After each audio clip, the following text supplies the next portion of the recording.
Vacation के बाद best man biology की वीडियो क्लास में आप सबका स्वागत है। गुड मॉर्निंग, नमस्कार। मैं संजय द्विवेदी। हम कल की बताई हुई बात से आज आगे बढ़ेंगे। आज हम आपको बताने जा रहे हैं ये जो प्रोसेस फोटोसिंथेसिस है ये चलती कहाँ है। जहां भी चलेगी उसको सेल में हम फोटोसिंथेटिक अपैरेटस कहेंगे। फोटोसिंथेटिक अपैरेटस कहेंगे। सामान्यतः ग्रीन प्लांट्स के लिए फोटोसिंथेटिक अपैरेटस क्लोरोप्लास्ट है। आप ऐसे समझ सकते हैं, the cell organelle in which photosynthesis takes place is known as photosynthetic apparatus. या साइट ऑफ फोटोसिंथेसिस जहां होती है उसी को उस प्लांट का फोटोसिंथेटिक अपैरेटस कहेंगे, जो सामान्यतः ग्रीन प्लांट्स के लिए क्लोरोप्लास्ट है। यदि हम रेड एल्गी ले लें जो ग्रीन नहीं है, तो वहां पे फोटोसिंथेटिक अपैरेटस का नाम रोडोप्लास्ट है। यदि हम ब्राउन एल्गी ले लें तो वहां पे फोटोसिंथेटिक अपैरेटस का नाम फियोप्लास्ट है। PHAEOPLAST। यदि हम बैक्टीरिया को ले लें, ब्लू ग्रीन एल्गी को ले लें जिसमें फोटोसिंथेसिस होती है और ये प्रोकैरियोटिक होते हैं, तो यहाँ पे फोटोसिंथेटिक अपैरेटस का नाम क्रोमैटोफोर है। यहाँ पे एक बात ध्यान रखना है, हर प्लांट में फोटोसिंथेसिस एक ही नाम से ऑर्गेनेल में नहीं होती। जैसे रेड एल्गी में क्लोरोप्लास्ट नहीं होता, ब्राउन एल्गी में भी क्लोरोप्लास्ट नहीं होता। क्लोरोप्लास्ट उनमें होगा जो ग्रीन है। क्लोरो मीन्स ग्रीन, इसको हिंदी में हम लोग हरित लौक भी बोलते हैं। तो ग्रीन प्लांट का photosynthetic apparatus chloroplast, red algae का रोडोप्लास्ट, ब्राउन एल्गी का फियोप्लास्ट और ब्लू ग्रीन एल्गी का क्रोमैटोफोर। अब रही बात कि क्लोरोप्लास्ट में फोटोसिंथेसिस का कौन सा पार्ट कहां चलता है, तो फोटोसिंथेसिस के एक पार्ट का नाम है लाइट रिएक्शन, दूसरे पार्ट का नाम है dark reaction. Light reaction thylakoid पे चलती है और डार्क रिएक्शन स्ट्रोमा में चलता है। ये बात याद रखें। लाइट रिएक्शन और डार्क रिएक्शन एक ही क्लोरोप्लास्ट के अलग अलग भाग में चलते हैं। लाइट रिएक्शन की जगह thylakoid of granum, dark reaction की जगह स्ट्रोमा ऑफ क्लोरोप्लास्ट। अब हम आपको फोटोसिंथेसिस में इन्वॉल्व होने वाले पिगमेंट का थोड़ा सा आइडिया देंगे, एक ब्रीफ समरी देंगे आपको, जिससे कि आपको ये पता चले कि वे कौन कौन से पिगमेंट हैं जो फोटोसिंथेसिस में भाग लेते हैं। वे पिगमेंट जो लाइट एब्जॉर्ब करते हैं और फोटोसिंथेसिस के लिए काम करते हैं, उनको हम लोग फोटोसिंथेटिक पिगमेंट्स कहते हैं। इसका अर्थ ये नहीं हुआ कि कोई भी पिगमेंट जो लाइट एब्जॉर्ब कर लेगा वो फोटोसिंथेसिस में हेल्प करेगा, ऐसा नहीं है। हम एग्जांपल लेके बताते हैं। एंथोसाइनिन एक पिगमेंट है, हर पिगमेंट लाइट एब्जॉर्ब कर लेता है, लेकिन एंथोसाइनिन फोटोसिंथेसिस में भाग नहीं लेता क्योंकि उसकी जगह क्लोरोप्लास्ट नहीं, वैक्यूल है। एक और एग्जांपल, एक पिगमेंट है जिसका नाम है फाइटोक्रोम। फाइटोक्रोम प्लांट में पाया जाने वाला ही पिगमेंट है। वह भी लाइट एब्जॉर्ब करता है, लेकिन वह भी फोटोसिंथेसिस में हेल्प न करके फोटोपीरियोडिज्म में हेल्प करता है। तो यहाँ पे बिल्कुल केयरफुल रहें। हर पिगमेंट जो प्लांट्स में है वो सब लाइट एब्जॉर्ब करेंगे, लेकिन सब फोटोसिंथेसिस में हेल्प नहीं करेंगे। जो हेल्प करेंगे उन्हीं को हम फोटोसिंथेटिक पिगमेंट कहेंगे। और इनकी तीन कैटेगरी है। एक का नाम है क्लोरोफिल्स। क्लोरोफिल्स देखने में, कलर में ग्रीन होंगे, वाटर में इनसॉल्युबल होंगे, इनसॉल्युबल इन वाटर, और फोटोसिंथेसिस के लिए जरूरी है, नेसेसरी है। इनके बगैर फोटोसिंथेसिस संभव नहीं हो। जो दूसरी कैटेगरी है उसको हम लोग बोलते हैं कैरोटिनॉइड्स। कैरोटिनॉइड्स ये येलो और ऑरेंज कलर के होते हैं। ये कभी ग्रीन नहीं होते, ये वाटर में इनसॉल्युबल ही होते हैं, लेकिन ये नेसेसरी नहीं, ये फोटोसिंथेसिस के लिए एसेसरी पिगमेंट है। ये हेल्प करते हैं, लेकिन इनके बगैर भी फोटोसिंथेसिस संभव है। जो तीसरी कैटेगरी है उसको हम लोग बोलते हैं phyco, PHYCO, phyco bilins, BILINS। जो फाइकोबिलिन्स हैं, दे आर मोस्टली ब्लू और red in colour, they are soluble in water, water में सॉल्युबल है, और यह भी नेसेसरी नहीं, एसेसरी पिगमेंट है। ये 3 इंपॉर्टेंट पिगमेंट है। Water soluble photosynthetic pigment is phycobilin. Water insoluble accessory photosynthetic pigment is carotenoid. Water soluble, water insoluble necessary photosynthetic pigment is chlorophyll. अब हम क्लोरोफिल के बारे में थोड़ा सा बताएंगे। क्लोरोफिल के 2 पार्ट होते हैं। एक पार्ट को हम लोग, क्लोरोफिल के एक पार्ट को हम लोग हेड कहते हैं। ये क्लोरोफिल है, इसके एक पार्ट का नाम पोरफायरिन, PROPHYRIN, पोरफायरिन हेड है, और इसका डायमेंशन 15 एंगस्ट्रॉम गुणे 15 एंगस्ट्रॉम, 15 into 15 एंगस्ट्रॉम होता है। जो दूसरा पार्ट है उसको हम लोग फाइटॉल टेल कहते हैं। फाइटॉल टेल है, और यह एक लीनियर लेंथ होती है इसकी, जिसकी लंबाई है 20 एंगस्ट्रॉम। यानी एक क्लोरोफिल का डायमेंशन 15 into 15 into 20 एंगस्ट्रॉम में होता है। फाइटॉल टेल C20H39OH है, एक हाइड्रोकार्बन की चेन है। ये जो क्लोरोफिल है, अलग अलग टाइप ऑफ क्लोरोफिल के अलग अलग प्रोफायरिन हेड होते हैं। हम एक दो के बारे में बताते हैं। जैसे क्लोरोफिल का एक टाइप है chlorophyll A. Chlorophyll A quantasome का निर्माण कराता है। इसके बगैर कोई भी, क्वांटासोम का रिएक्शन सेंटर क्लोरोफिल ए ही बनाता है, इसके बगैर कोई भी क्वांटासोम फंक्शनल नहीं हो सकता। जिसके पास क्लोरोफिल ए होगा वही फोटोसिंथेसिस के दौरान इवॉल्व करेगा oxygen. Chlorophyll A is present in all those photosynthetic plants which have ability to evolve oxygen. Chlorophyll A लगभग सारे ग्रीन प्लांट्स में होता है। ये सिर्फ किसमें नहीं होगा, बैक्टीरिया में नहीं। बैक्टीरिया लोग कुछ ऐसे हैं जो सल्फर निकालते हैं। जो सल्फर निकालते हैं उनके पास क्लोरोफिल ए नहीं हो सकता, क्योंकि जिसके पास क्लोरोफिल ए होगा वो बैक्टीरिया होने पर भी ऑक्सीजन निकालेगा, जैसे ब्लू ग्रीन एल्गी। इसी तरह से क्लोरोफिल भी उन पौधों में होता है जिनमें स्टार्च सिंथेसिस करने की क्षमता है। Chlorophyll B is found in all those plants which have ability to biosynthesize starch. Chlorophyll A की एक और विशेषता है कि इसके 3rd कार्बन पोजीशन पे एक स्पेसिफिक मेथिल ग्रुप होता है, जबकि क्लोरोफिल बी के 3rd कार्बन पोजीशन पे एल्डिहाइड ग्रुप होता है। एक और बात,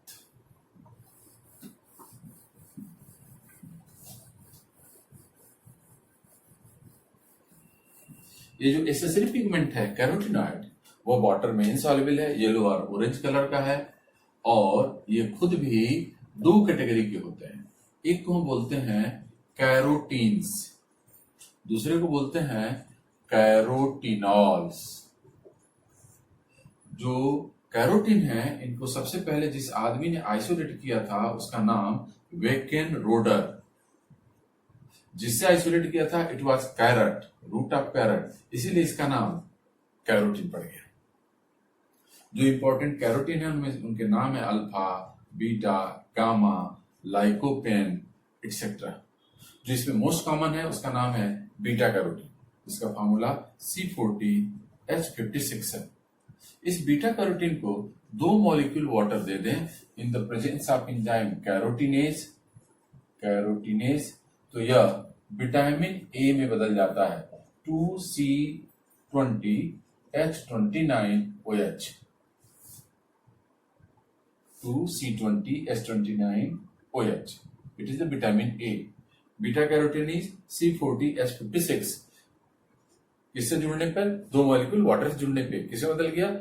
विटामिन ए में। इसीलिए बीटा कैरोटीन को प्रो विटामिन ए भी कहते हैं। Beta carotene is precursor for vitamin A. जो दूसरा फॉर्म है कैरोटीनॉइड का, उसको हम कैरोटीनॉल कहते हैं। इन्हीं का दूसरा नाम जैंथोफिल भी है। Carotenol are also called xanthophylls. Xanthophylls जो मोस्ट कॉमन है उसका नाम है ल्यूटिन, LEUTIN। इसका फॉर्मूला है C40H56OH। ब्राउन एल्गी में एक विशेष प्रकार का कैरोटीनॉल पाया जाता है या जैंथोफिल पाई जाती है, और उस विशेष प्रकार के कैरोटीनॉल की वजह से ही उसका रंग क्लोरोफिल होने के बावजूद ब्राउन कलर का हो जाता है। उसका नाम है फ्यूकोजैंथोफिल। फ्यूकोजैंथोफिल का फॉर्मूला है C40H60O2 OH। C40H60OH।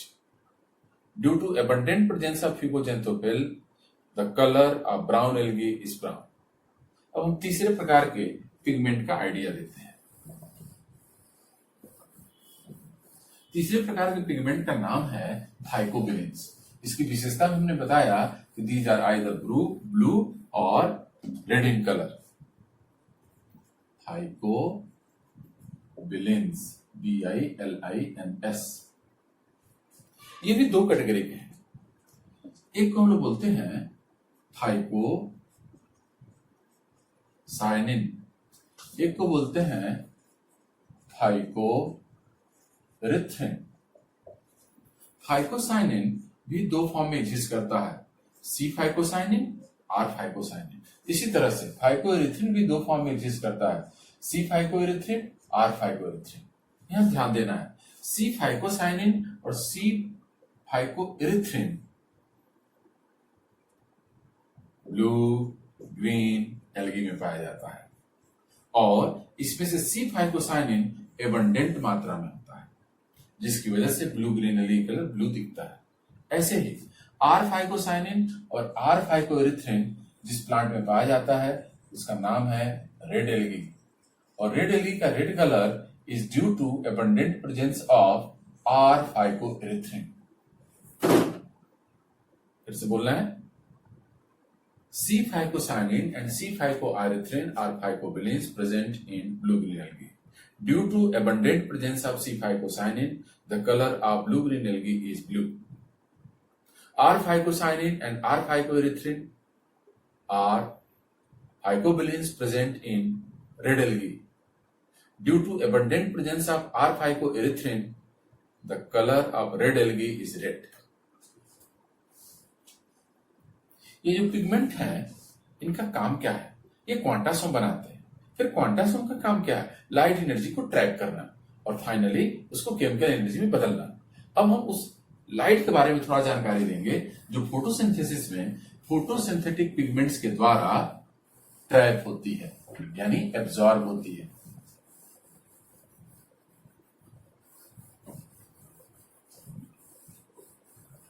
For most of the plants,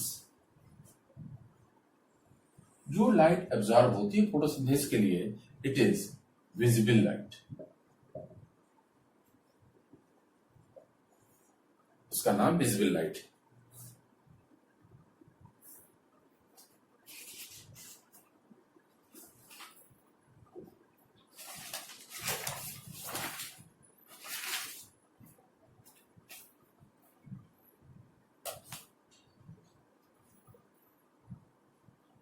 इसकी पढ़ाई के लिए हम लोग एक टर्म यूज करते हैं, उसको बोलते हैं absorption spectrum. Absorption spectrum is a curve showing different wavelength of light, is a curve showing rate of photosynthesis at different wavelength of light। अलग अलग वेवलेंथ पे फोटोसिंथेसिस की रेट को बताने वाले कर्व का नाम एब्जॉर्प्शन स्पेक्ट्रम है। एक और टर्म है एक्शन स्पेक्ट्रम। हम इसमें डिफरेंस बताते हैं। Sorry, absorption spectrum. दूसरा टर्म है action spectrum. The curve showing different wavelength of light absorbed by the pigment is known as absorption spectrum. The curve showing rate of photosynthesis at different wavelength of light is known as action spectrum. हम दोहरा रहे हैं, ऐसा curve जो different wavelength of light को pigment के द्वारा अवशोषित होने पर बनाया जाता है उसको एब्जॉर्प्शन स्पेक्ट्रम कहते हैं। ऐसा कर्व जो अलग अलग वेवलेंथ पे रेट ऑफ प्रोसेस यानी फोटोसिंथेसिस को इंडिकेट करता है इसको हम एक्शन स्पेक्ट्रम कहते हैं। Action spectrum for photosynthesis was studied by Lindemann. Lindemann ने फोटोसिंथेसिस के लिए एक्शन स्पेक्ट्रम की पढ़ाई की थी। अब थोड़ा सा हम उस लाइट के बारे में बताते हैं जो फोटोसिंथेसिस में एब्जॉर्ब होने वाली है। मुख्य रूप से सामान्य रूप से जो अधिकांश पौधे हैं फोटोसिंथेसिस करने वाले वो जिस वेवलेंथ को एब्जॉर्ब करते हैं that is the visible wavelength, जो 390 मिली माइक्रोन से 760 मिली माइक्रोन के बीच होती है। इसी रेंज में फोटोसिंथेसिस होती है। इसका मतलब वह कोई लाइट जो इस वेवलेंथ की होगी वो हेल्प करेगी फोटोसिंथेसिस में। अब एग्जाम में एक सवाल आया कि क्या कैंडल लाइट में फोटोसिंथेसिस हो सकती है? आपका आंसर है यस, हो सकती है, क्योंकि कैंडल लाइट में हमको दिखता है, हमको दिखने का मतलब उसकी वेवलेंथ विजिबल है। क्या लालटेन की लाइट में फोटोसिंथेसिस हो सकती है? यस, हो सकती है। क्या ट्यूब लाइट, एलईडी की लाइट, बल्ब में हो सकती है? हाँ, हो सकती है। यानी process of photosynthesis can occur even in artificial light condition, but that light should be of sufficient intensity. उसमें पर्याप्त तीव्रता होनी चाहिए जिससे कि वह प्लांट्स के पास पहुंच सके। प्लांट्स खुद लाइट के पास नहीं आते। अब वह वेवलेंथ जो 390 से भी छोटी होती है, बिलो 390, जहां से विजुअल वेवलेंथ शुरू हुई थी उससे छोटी, उसको हम अल्ट्रावायलेट कहते हैं। क्यों? क्योंकि विजिबल वेवलेंथ 7 स्पेक्ट्रम का बना हुआ है। Violet, indigo, blue, green, yellow, orange, red. Violet, indigo, blue, green, yellow, orange and red. जो वेवलेंथ 760 के आगे होती है यानी रेड के भी आगे होती है दैट इज कॉल्ड इंफ्रारेड। अब यहां पे ध्यान रखना है, कोई भी plant, none of the plant can perform photosynthesis in ultraviolet light because its energy value is very high. Qantas हम अल्ट्रावायलेट लाइट को पाते ही जलकर नष्ट हो जाते हैं। इसको हम साइंस में बोल रहे हैं सोलराइज हो जाते हैं, क्योंकि इसकी एनर्जी वैल्यू ज्यादा होती है। कैसे? Energy value Sc upon lambda. Lambda की वैल्यू वेवलेंथ है, वेवलेंथ की वैल्यू बढ़ेगी, एनर्जी घट जाएगी। वेवलेंथ की वैल्यू कम होगी, एनर्जी बढ़ जाएगी। क्योंकि अल्ट्रावायलेट वेवलेंथ कम होती है तो एनर्जी इसकी ज्यादा होती है। इंफ्रारेड लाइट में only bacteria can perform photosynthesis. Exception है blue green algae. Blue green algae absorb visible light, उसके पास क्लोरोफिल है। जिनके पास बैक्टीरियो क्लोरोफिल होता है वो इंफ्रारेड लाइट एब्जॉर्ब करता है। यानी यूवी लाइट में कोई फोटोसिंथेसिस नहीं करता, विजिबल लाइट में अधिकांश करते हैं, और इंफ्रारेड लाइट में सिर्फ फोटोसिंथेटिक बैक्टीरिया करते हैं। एक्सेप्शन है ब्लू ग्रीन एल्गी, साइनोबैक्टीरिया उसमें नहीं है। अब हम बताते हैं कि विजिबल लाइट की कौन सी वेवलेंथ ज्यादा इफेक्टिव है और लिस्ट इफेक्टिव है। मोस्ट प्लांट ग्रीन है। कोई भी प्लांट जिस कलर का होगा उस वेवलेंथ को एब्जॉर्ब नहीं करेगा, उसको रिफ्लेक्ट करेगा जो हमारी रेटिना की सेल के पास आएगी, और फिर हम रेटिना से जानते हैं कि इसका एक कलर है। यानी जो कलर दिखता है किसी चीज में, ऑब्जेक्ट में, वह कलर का वेवलेंथ वह एब्जॉर्ब नहीं, रिफ्लेक्ट करती है। यानी ग्रीन प्लांट्स के लिए ग्रीन लाइट लिस्ट इफेक्टिव होगी, क्योंकि एब्जॉर्ब नहीं हो रही, रिफ्लेक्ट हो रही है। और ग्रीन प्लांट्स के लिए most effective wavelength red light होती है, ये मोस्ट इफेक्टिव है।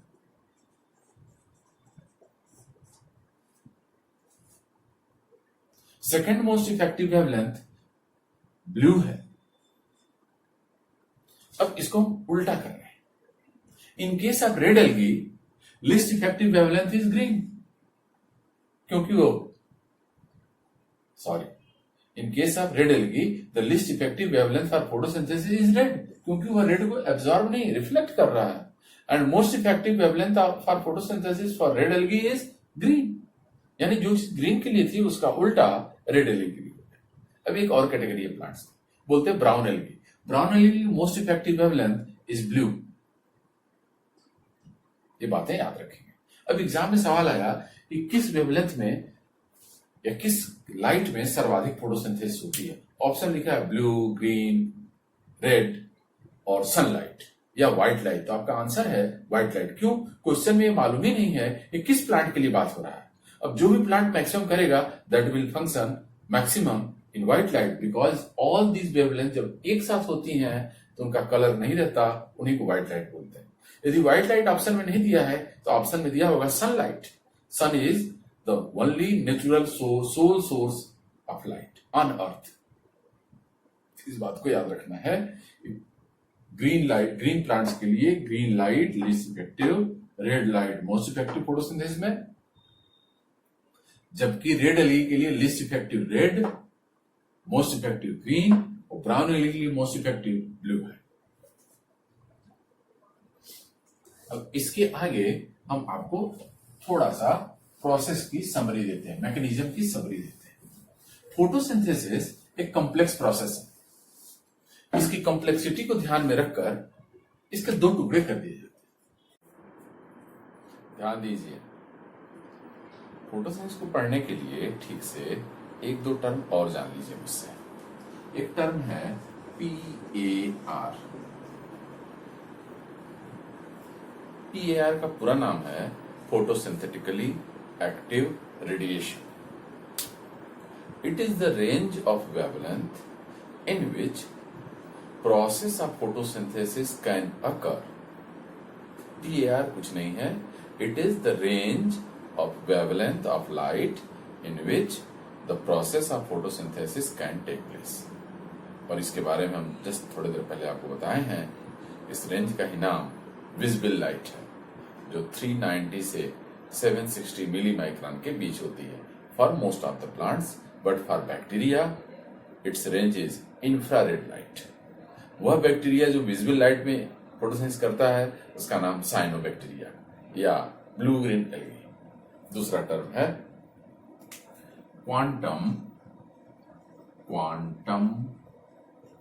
Yield, YIELD। बहुत पॉपुलर टर्म है, एग्जाम में बहुत बार पूछा गया है, इसलिए बहुत ध्यान से सुनिए। Quantum yield is the number of oxygen molecule. Quantum yield is the number of oxygen molecule produced पर लाइट क्वांटा। थोड़ा और सिंप्लीफाई कर दे रहे हैं। लाइट की एनर्जी को जिस यूनिट में पढ़ते हैं उसको क्वांटम कहते हैं, क्वांटा कहते हैं। एक यूनिट लाइट एनर्जी यानी पर क्वांटा, एक क्वांटा देने पर फोटोसिंथेसिस में जितना ऑक्सीजन का मॉलिक्यूल निकलेगा उसी नंबर को हम क्वांटम इल्ड कहते हैं। यानी quantum yield is the number of oxygen molecule produced पर लाइट क्वांटा। हमारे बोलने के साथ आप लिख भी सकते हैं। दूसरा टर्म है क्वांटम नंबर। थोड़ा सा डिफरेंस हो गया, पहले था क्वांटम इल्ड, अब हो गया quantum number. Quantum number is the number of light quanta required for evolution of one molecule of oxygen in the process of photosynthesis. बहुत आसान है। Quantum number is the number of light quanta. उतने light quanta जो एक molecule oxygen को evolve करने के लिए फोटोसिंथेसिस में जरूरी होते हैं, उन्हीं को हम क्वांटम नंबर कहते हैं और इनकी वैल्यू 8 होती है। For evolution of one molecule of oxygen there is requirement of 8 light quanta. इसका मतलब है कि जो क्वांटम इल्ड है इसकी वैल्यू 1/8 हो जाएगा। क्यों? क्वांटम इल्ड क्या था? The number of oxygen molecule produced पर लाइट क्वांटा। एक ऑक्सीजन निकालने के लिए 8 क्वांटा की जरूरत है। एक क्वांटा पे कितना ऑक्सीजन निकलेगा? 1/8। और इसको हम सिंप्लीफाई करें तो 1.25। यदि इसको हम परसेंटेज में लिखें, 100 में 100 में देखें तो 12.5%। ये सारी बातें हम क्वांटम यील्ड के लिए लिख रहे हैं। क्वांटम यील्ड की वैल्यू 1/8 या 1.25, सॉरी 0.125, परसेंटेज में देखें 12.5। एक बात और, फोटोसिंथेसिस की मैकेनिज्म में हम जैसा बता चुके हैं कि बहुत ही कॉम्प्लेक्स होने के कारण इसको सिंप्लीफाई और पढ़ने समझने लायक बनाने के लिए दो भाग किए गए, लाइट रिएक्शन और डार्क रिएक्शन। लेकिन एक कठिनाई जो मैं आपके सामने पेश कर रहा हूं, प्रोसेस का नाम है फोटोसिंथेसिस। कोई भी आदमी सोचे, जिसको सामान्य ज्ञान है, कि there will be synthesis in presence of photon means light, यानी लाइट की प्रेजेंस में सिंथेसिस होनी है। और हम मैकेनिज्म में पढ़ने आते हैं तो बताते हैं कि इसके पहले भाग का नाम लाइट रिएक्शन है और इसके दूसरे भाग का नाम डार्क रिएक्शन है। तो ये जो डार्क रिएक्शन है, ये कहां से आ गया या कैसे जान गया कोई? जब सिंथेसिस लाइट की प्रेजेंस में होनी है तो लाइट की उपस्थिति में लाइट नहीं चाहिए, यानी डार्क होगा, ये पता कैसे चलता है? एक कठिन सवाल था। इस कठिनाई को दूर करने के लिए कई एक्सपेरिमेंट हुए और उन एक्सपेरिमेंट से पता चला कि there is existence of two steps in photosynthesis, one is light dependent and other one is light independent, that is dark reaction. वे कौन सी बातें हैं जिनसे पता चला कि फोटोसिंथेसिस में लाइट रिएक्शन और डार्क रिएक्शन होता है, जबकि फोटोसिंथेसिस के लिए लाइट चाहिए, तो फिर डार्क का पता कैसे चल गया? उसमें से पहला ऑब्जर्वेशन जिस आदमी को था उसका नाम है बारबर्ग, WARBU या बारबर्ग experiment.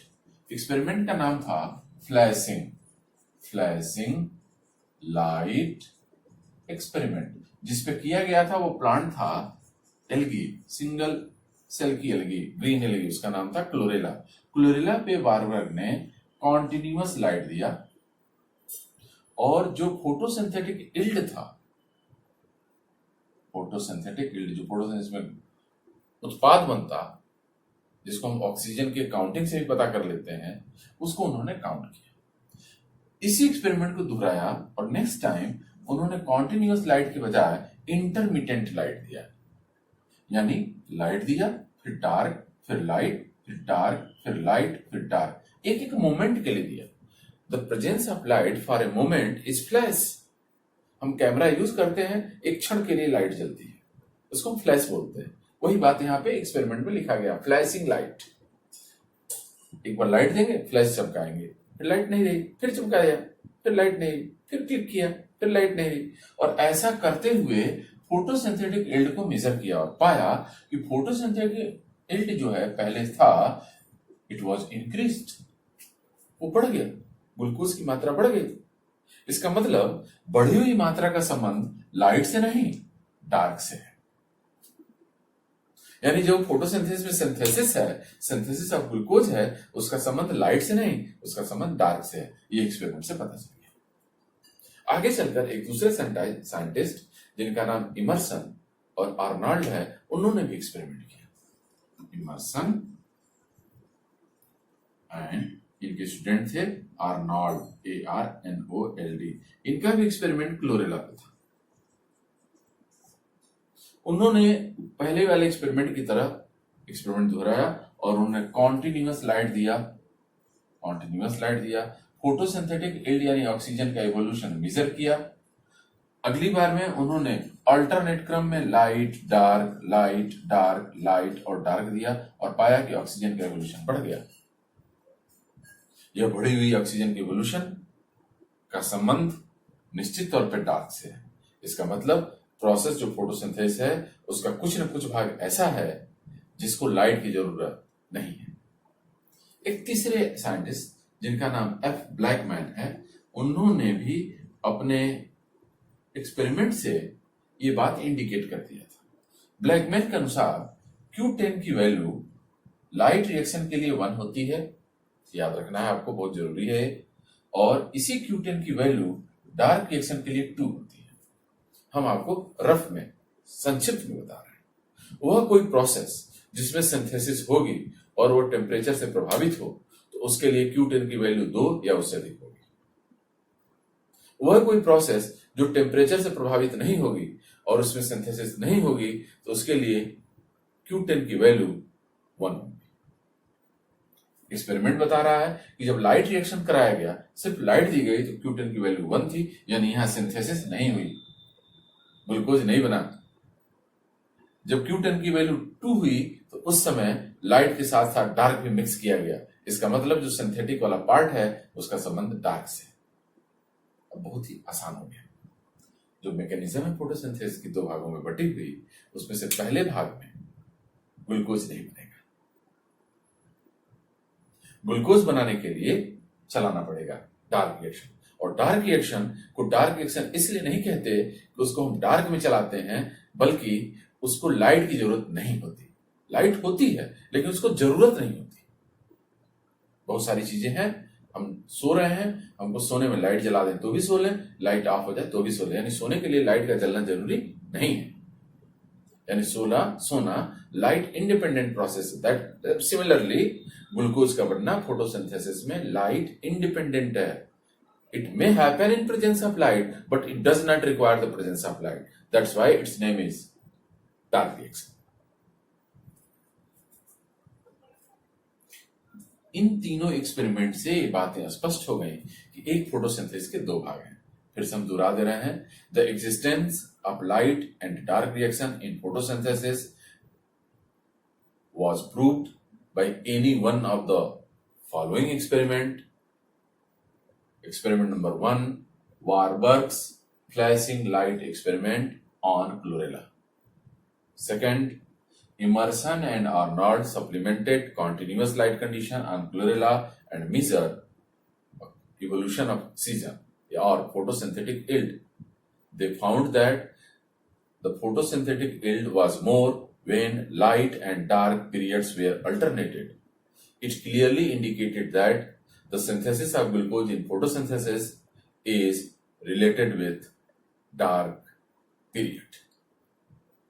In another experiment, F. Blackman reported that for a continuous light condition or light reaction, the value of Q10 is 1. It means there will be no synthesis of glucose, even in increase in temperature. But the value of Q10 for dark reaction is 2. It indicates that synthesis of glucose is related with dark.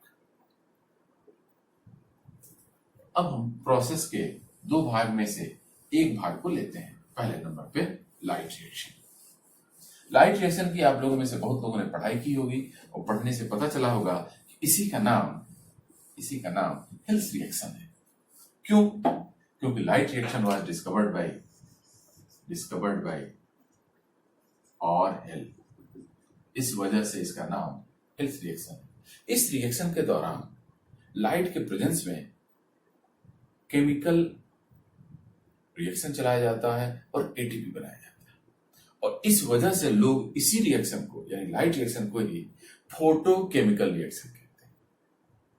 यह reaction dependent on light है, बिना light का reaction नहीं होने वाला। यह reaction it takes place on thylakoids of grana. The site of light reaction is thylakoids of grana. इसके बारे में हम पिछले इंट्रोडक्टरी लेक्चर में बताए थे कि लाइट रिएक्शन के होने की जगह को हम 6 ढंग से लिख सकते हैं। ये निर्भर करता है कि ऑप्शन में कितने हैं। इसका विस्तृत बात हमने इंट्रोडक्शन ऑफ फोटोसिंथेसिस वाले वीडियो लेक्चर में बता चुका। आगे की पढ़ाई करने पर पता चलता है कि लाइट रिएक्शन में 2 सेक्शन है, 2 एक्टिव सेक्शन है। उसको हम बोलते हैं फोटो सिस्टम फर्स्ट और फोटो सिस्टम सेकेंड। ये फोटो सिस्टम आपके लिए कठिन शब्द लग रहा होगा, ये कठिन नहीं है, आप जानिए these are quantasomes. Functionally active molecules जो होते हैं पिगमेंट्स के, वो जिस पीक पे काम करते हैं उन्हीं की पढ़ाई में हम लोग फोटो सिस्टम टर्म यूज करते हैं। आपके लिए क्वांटासोम ही समझिए। नई प्रॉब्लम क्या है? प्रॉब्लम ये है कि जब प्रोसेस लाइट की प्रेजेंस में चल रही है तो उसमें 2 फोटो सिस्टम काम करते हैं, कैसे पता चलता है? There are two types of photosystem in light reaction. कैसे पता चला? इसके लिए बहुत आसान, एक साइंटिस्ट जिनका नाम इमर्सन एंड उनके स्टूडेंट लेविस ने एक्सपेरिमेंट किया। जिस पे एक्सपेरिमेंट किया, अगेन इस पौधे का नाम क्लोरेला, हमने क्लोरेला के बारे में बताया। It is unicellular green alga of which chloroplast is discovered in nature. इस क्लोरेला का जो क्लोरोप्लास्ट होता है हर प्लांट की क्लोरोप्लास्ट की तरह डिस्क शेप्ड का होता है, इसीलिए हम लोग एक्सपेरिमेंट क्लोरेला करते हैं। क्लोरेला इजी टू हैंडल है। इमर्सन लेविस ने एक्सपेरिमेंट दो तरह के किए। एक बार में उन्होंने मोनोक्रोमेटिक लाइट लिया।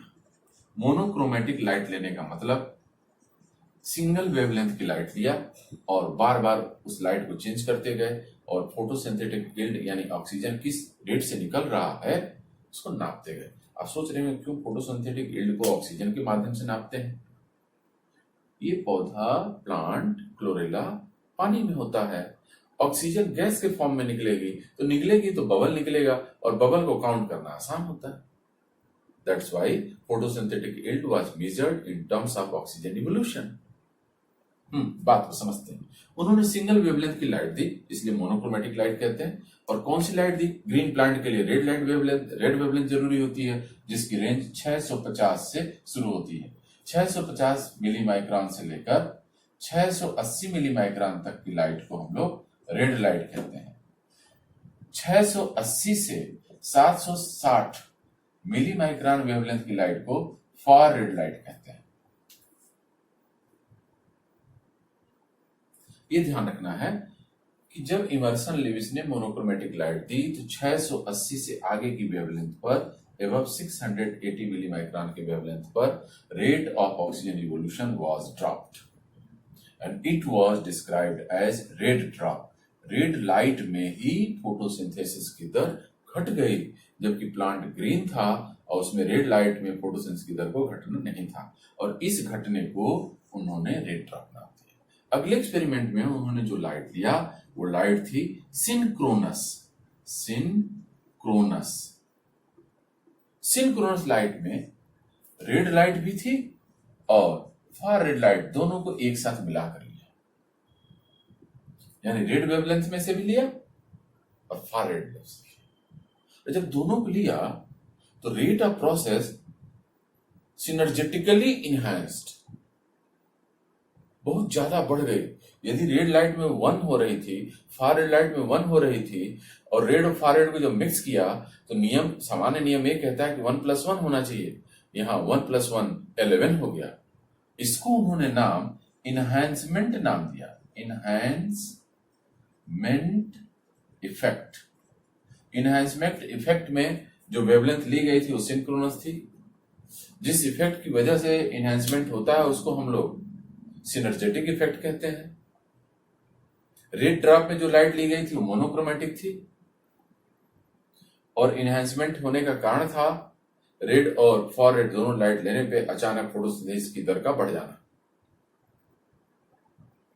ये इनहैंसमेंट इफेक्ट अपने आप में एक प्रमाण है कि फोटोसिंथेसिस के लाइट रिएक्शन में एक फंक्शनल नहीं, 2 फंक्शनल पॉइंट हैं, और उन्हीं के नाम पीएस फर्स्ट और पीएस सेकंड है। पीएस फर्स्ट का रिएक्शन सेंटर P700 होता है। P indicates photon, 700 denotes wavelength, and it is located on open surface of thylakoid। थाइलैक्वाइड का जो खुला हुआ एक्सपोज सरफेस है उस पे पीएस फर्स्ट होता है। पीएस सेकंड का रिएक्शन सेंटर P680 है, और यह ओपन नहीं बल्कि क्लोज सरफेस ऑफ थाइलैक्वाइड पे मुख्य रूप से पाया जाता है। यहां ध्यान देने की बात यह है, बैक्टीरिया में इनहैंसमेंट इफेक्ट नहीं होता। इसका मतलब वहां 2 फोटोसिस्टम नहीं होते। इनहैंसमेंट इफेक्ट के द्वारा फोटोसिंथेसिस के लाइट रिएक्शन में 2 फोटोसिस्टम का आइडिया लगा था, और ये एक्सपेरिमेंट जिसने किया उसका नाम इमर्सन एंड लेविस था, जिसपे किया उसका नाम क्लोरेला था। और क्लोरेला पे ही क्यों किया गया है, इसका बात हम बता चुके हैं। अब हम उस स्टेप पे आ गए हैं जहां हम एग्जैक्टली लाइट रिएक्शन के बारे में बता सके।